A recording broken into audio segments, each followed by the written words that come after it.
영상 하단의 댓글을 클릭하고 링크를 눌러 무료 종목을 신청하세요. VIP와 똑같은 종목으로 제공됩니다. 안녕하세요. 허브경제TV입니다. 10월 13일 날이죠.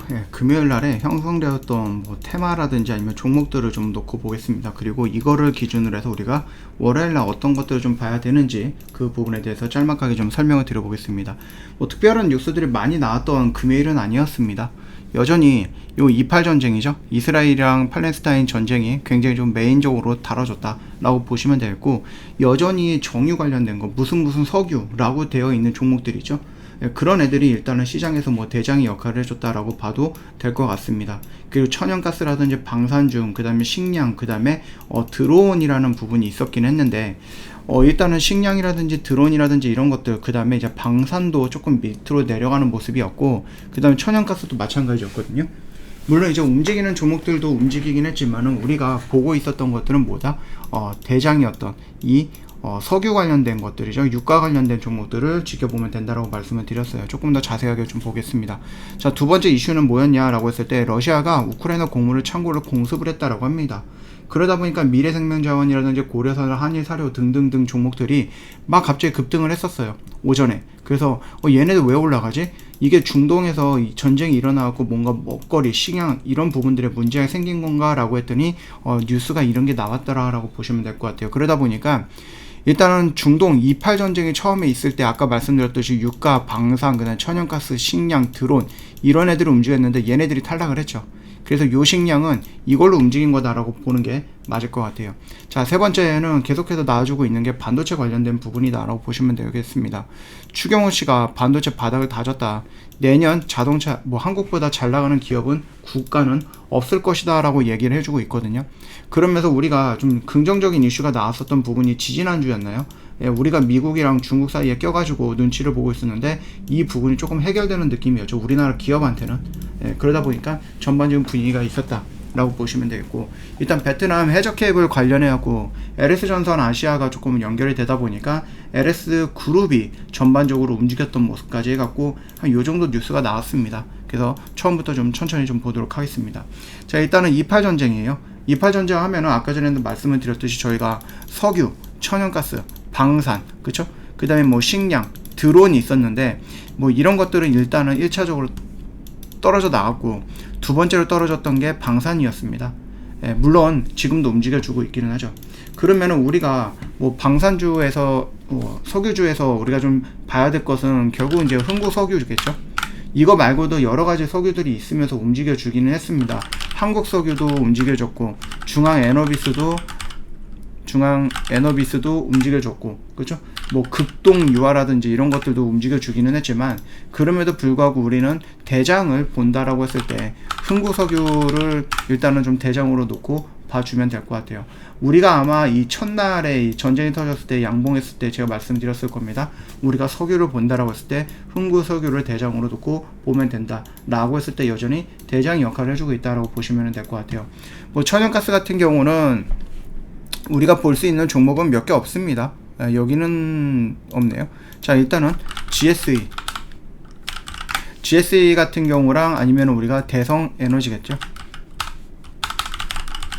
대성에너지 정도를 좀 보면 되는데, 지금 GSE보다는 대성에너지의 움직임이 조금 더 괜찮을 수도 있는데 거의 비슷하게 움직여요. 그렇죠? 그렇기 때문에 어떤 게 대장이고 어떤 게 2등적으로 넘어갈 수도 있는 겁니다. 어떤 게 움직일지도 모르기 때문에 우리가 이 두 개 정도는 천연가스 쪽에서는 계속 봐야 된다라고 말씀을 드렸고요. 물론 이거 말고도 여러 가지 종목들이 있습니다만 이렇게 좀 있겠지만은, 그럼에도 불구하고 이번에 이팔 전쟁으로 움직이는 것들은 요 두 종목이다 이렇게만 봐주시면 될 것 같습니다. 요것만 계속 집중을 하면 되는데, 이제 문제는 이제 주말간에 또는 당장 어떻게 될지는 모르겠지만 이팔 전쟁이 클라이막스가 들어온 게 아닌가. 왜냐면 이스라엘군이라든지 이런 것들이 이제 가져지고 그 시내로 들어간다라고 했을 때는 이게 중장기적으로 가기보다는 조금 빨리 끝날 가능성은 있다. 그래서 좀 조심스럽다라고 말씀을 좀 드려보겠습니다. 이미 많이 올라가 있는 상태거든요. 특히 흥국석유 같은 경우는 지금 어디까지 올라갔습니까?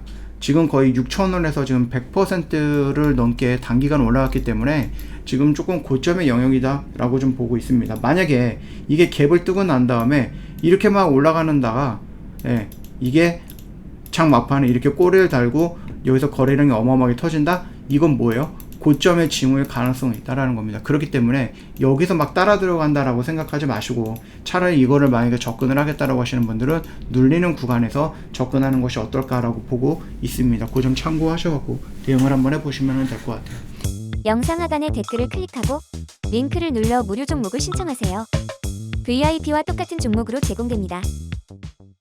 자, 그러면서 우크라이나 관련되어서 우크라이나가 러시아가 우크라이나 고무창고를 좀 공습을 했다라는 뉴스가 나왔죠.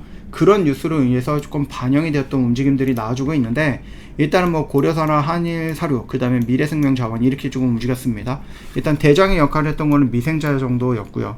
그쵸? 그리고 나서 2등주가 이제 고려산업, 그 다음에 나머지는 한일사료인데, 뭐 예전에는 누보가 대장의 역할을 해주긴 했지만 지금 당장에서는 미생자 정도 하나만 놓고 보면 된다라고 보면 될 것 같아요.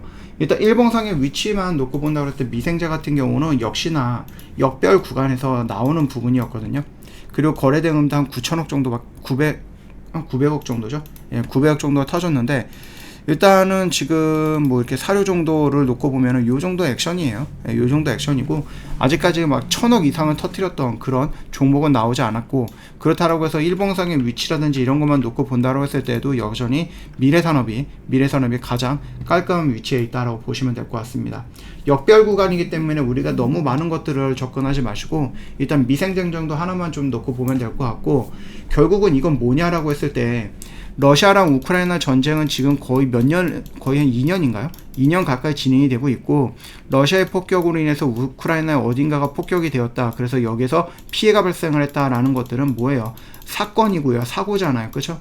그렇기 때문에 이거 같은 경우는 그냥 단발성으로 끝날 가능성이 있다는 거죠. 여기서 움직였었던 거는 28 전쟁으로 인했던 거고, 여기서 움직였던 거는 러우 전쟁으로 움직였다라고 좀 보시면 될 것 같습니다. 만약에 여기에서 이렇게 급격하게 움직인다라고 했을 때 거래량이 조금 어마어마하게 좀 터져줬어야 되거든요.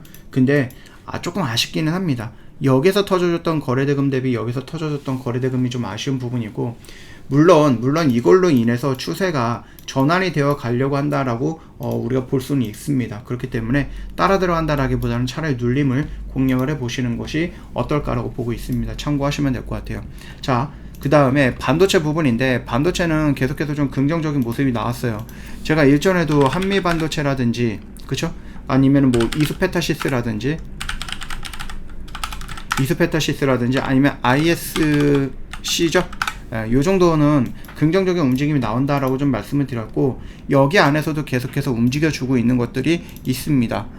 예전에 이거 말고도 좀 DNF인가요? 이게 아니고 다른 종목이 있었는데, 이거 지금 보시면 아시겠지만은 너무 많아요. 예, 이 반도체 관련되어 있는 종목들이 너무 많기 때문에 우리가 조금 더 활발하게 움직이거나 아니면 조금 더 긍정적인 자리에 있는 것들을 지켜보시면 될 것 같아요. DIT가 있었죠. 예. DIT가 일단은 여기서 양봉이 나왔을 때 이거는 대장의 역할을 해준다, 아니면 지금 당장에서는 굉장히 좋은 위치에 있기 때문에 매매를 한다라고 했을 때는 요걸 보면 되겠다라고 말씀을 드렸거든요. 이거 화요일날이 아니라 수요일인가요? 예. 수요일날 영상을 한번 보시면은 그때 제가 반도체 관련해서 업황을 말씀을 드리면서 이 DIT를 좀 말씀을 드렸었습니다.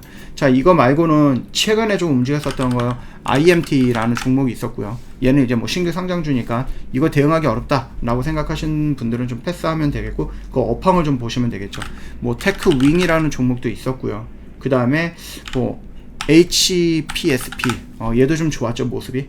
예, 뭐 여러 가지 종목들이 있습니다, 반도체 안에서는. 근데 우리가 흔히 반도체다라고 했을 때에는 보고 있는 그 종목들이 조금 한정이 되어 있을 거예요. 예, 너무 많은 종목들을 다 보거나 그러지는 않을 것 같고, 여기서 보시면 일단은 뭐 반도체 요 정도까지만 좀 봐도 되지 않을까라고 생각을 합니다. 이 안에서 우리가 눈에 띄는 종목들, 이런 것들 계속해서 좀 보면은 되지 않나 싶습니다. 그 점 좀 참고해 주시면 될 것 같아요.